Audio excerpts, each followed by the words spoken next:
Hello everyone and welcome back to IMO Reviews. Today we are discussing Scream 6. Directed by Tyler Gillett and Matt Bettinelli-Olpin and starring Melissa Barrera, Jenna Ortega, Courtney Cox, Hayden Panettiere, Roger L. Jackson, and many, many more. Ghostface comes to New York as he continues to hunt down the Carpenter Sisters and their friends. Getting straight into what I liked about Scream 6, the gore and the action was pretty good here. You do feel that Ghostface is a threat compared to some of the other movies where he falls over everything and he takes stupid hits to the head. No, here he actually felt quite visceral, and that was great. I hope they keep that energy. The film is made competently and it is acted competently.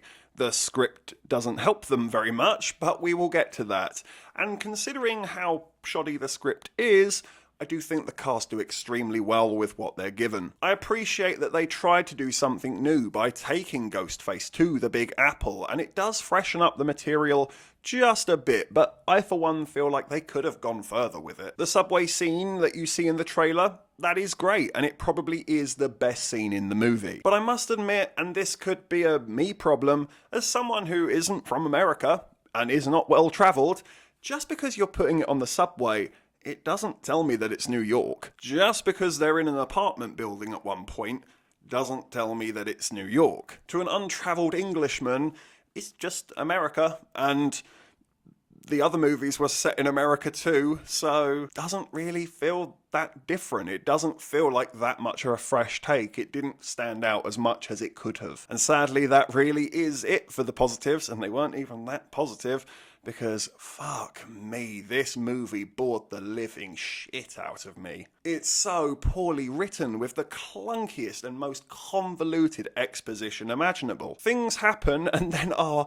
retroactively rewritten, making absolutely no sense. People get stabbed quite violently and then they're just in the next scene up and running around like nothing happened. It made me turn to Mrs. IMO and whisper, what is his knife made out of? Butter? How are they walking this off? This is mental. I can't help but think some scenes are reshoots because it doesn't actually make linear narrative sense. The characters are so boring and forgettable with such little personality. And I think the movie knows it to be the case because every character is just a stereotype. They think by making the characters stereotypes they're somehow being meta. They're not. They're being really lazy, and it doesn't make your characters interesting. We literally have a jock called Chad here who likes football and beer kegs. Woo, go Bulldogs, broski. And then we have the smart, snappy Velma Dinkley type who actually wears a t-shirt that states her personality on it. Rather than treat me like an idiot and make your characters basically walk around with a big sign around their neck that says, I am a strong female lead, couldn't you just, write your characters better and make them a strong female lead?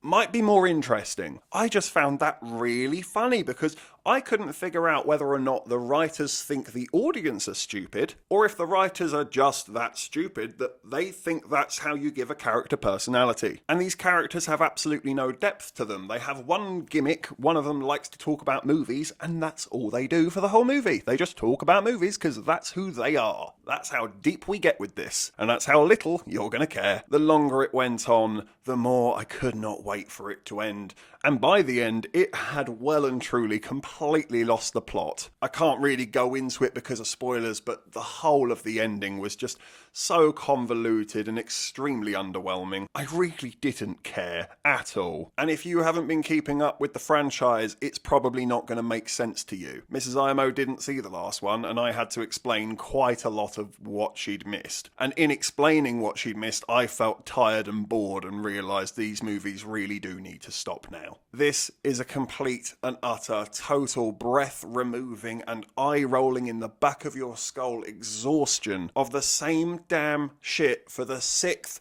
damn time. Stop, please, I'm begging you, stop, because either actually reinvent this thing or stop, because at this point we really are just rehashing a rehash of a rehash of a rehash, and I will lose my mind and need to be put in a straitjacket if we continue with these. At least in this vein, change the formula please. Got it off my chest. I'm going to give Scream 6 a 2 out of 10. Convoluted is the word that comes to mind when I think of this movie. Its plot is extremely overwritten, and its characters and dialogue is extremely underwritten. I'm tired of these now. I do not care for any of these characters. I don't find Ghostface that interesting. His motives and his interests really are puddle deep at all times. I have absolutely no interest in what's to come or where it's going. It's just going to keep doing the same thing. Hey, look at us, we're meta, and apparently that makes us the greatest horror franchise of all time. And I do not understand that at all. There's 6 of these movies and only one of them is good, and that's the first one. You might not like it, but it's true. Click clack.